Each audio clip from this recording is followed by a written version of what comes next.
దోస్తులు మీకోసం కొన్ని మంచి విషయాలు, మంచి వాస్తవాలు చెప్తాను వినండి. ఎట్టి పరిస్థితిలో కూడా భార్యాభర్తల మధ్య ఏవైనా అభిప్రాయ భేదాలు, విభేదాలు ఉంటే ఎప్పుడూ కూడా పిల్లల ముందు బయటపడకూడదు. గుర్తుంచుకోండి. పిల్లల ముందు భార్యను భర్త సమర్థించి తీరాలి.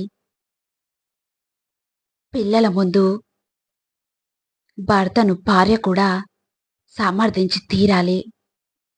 తప్పకుండా ఒకరిని ఒకరు గౌరవించుకొని తీరాల్సి ఉంటుంది. మీ మధ్య ఏవైనా సమస్యలు ఉంటే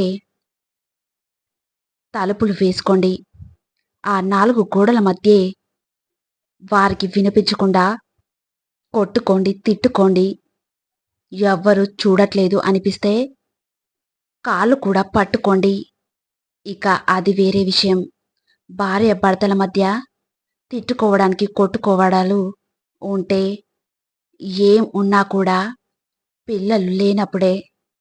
ఒక్కసారి బయటపడ్డారు అంటే ఇద్దరు కూడా పిల్లలకు లోకువే అయిపోతారు. వారు ఎలా ఉంటారు అంటే, "నువ్వనలేదా అమ్మని? నువ్వనలేదా నాన్నని? నేనంటే తప్పేంటి? ఉన్నదే కదా అన్నాను. నువ్వు అన్నదే కదా నేను కూడా అన్నాను" అంటూ లోకువ కట్టేస్తారు. తల్లిదండ్రులు ఎప్పుడు కూడా ఎన్ని గొడవలు వచ్చినా కూడా పిల్లల విషయం వచ్చేసరికి మాత్రం ఒక్కటై ఉండి, "మేము అలాంటి మాటలు ఎప్పుడు కూడా మాట్లాడలేదు. మాట్లాడము కూడా. నువ్వు కూడా మాట్లాడకూడదు. మేమిద్దరం ఒకటే. ఇక ఏదైనా అవుతే నువ్వు బయటకెళ్తావు. మేమిద్దరం ఒకటిగా ఇక్కడే ఉంటామని" గట్టిగా చెప్తే పిల్లలు ఎందుకని దారిలోకి రారు? ఖచ్చితంగా వస్తారు. మీరే ఆలోచించండి. ఇక నిర్ణయం మీదే. మీరు ఇంతకు ముందు ఎప్పుడు ఓడిపోయారో మీకు ఏమైనా గుర్తుందా?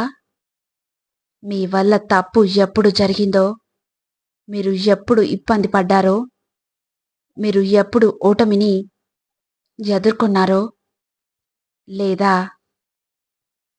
ఇక అలా అయితే మీ జీవితంలో మీరు అన్నిటికంటే పెద్ద శిక్షణనే కోల్పోయారు. మీరు ఎదుర్కొన్న ఓటమి, మీ పరాజయం, మీ తప్పు, ఇక ఇవే మీకు అన్నిటికంటే గొప్ప శిక్షణను ఇస్తాయి. అలానే సహాయము చేస్తాయి. ఇవే మీకు నేర్పిస్తాయి.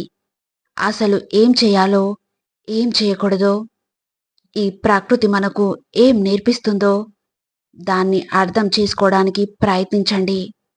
చీకటి పడని ఒక రోజును మీరు ఎప్పుడైనా చూసారా? ఒక నది ఇంకిపోకుండా ఉండటం మీరు ఎప్పుడైనా చూసారా? ఆకులు రాలని వృక్షాన్ని ఎప్పుడైనా మీరు చూసారా? చెప్పండి. ఒకవేళ సూర్యుడు ఓటమిని ఒప్పుకుంటే ఇక రాత్రి తర్వాత ఎప్పుడు కూడా మీరు ఉదయాన్నే చూడలేరు. ఇక ఒకవేళ నది ఓటమిని ఒప్పుకుంటే మళ్ళీ వర్షాన్ని కురిపించే సాహసం ఎప్పటికీ చేయాలి అనుకోదు. ఒకవేళ వృక్షం ఓటమిని ఒప్పుకుంటే వసంత ఋతువులో కొత్త ఆకులకు జన్మనివ్వాలి అనుకోదు. అలాగే గ్రీష్మ ఋతువులో నీడని ఇవ్వదు. ఒకవేళ వీళ్ళందరూ ఓటమిని ఒప్పుకుంటే ఈ భూమి ఆకలితో మిగిలిపోతుంది. ప్రకృతి మనకి ఇదే నేర్పిస్తుంది. ఓటమి, సఫలం కాకపోవడం, పరాజయం ఇవి మన జీవితంలో ఎప్పుడు కూడా వస్తూనే ఉంటాయి.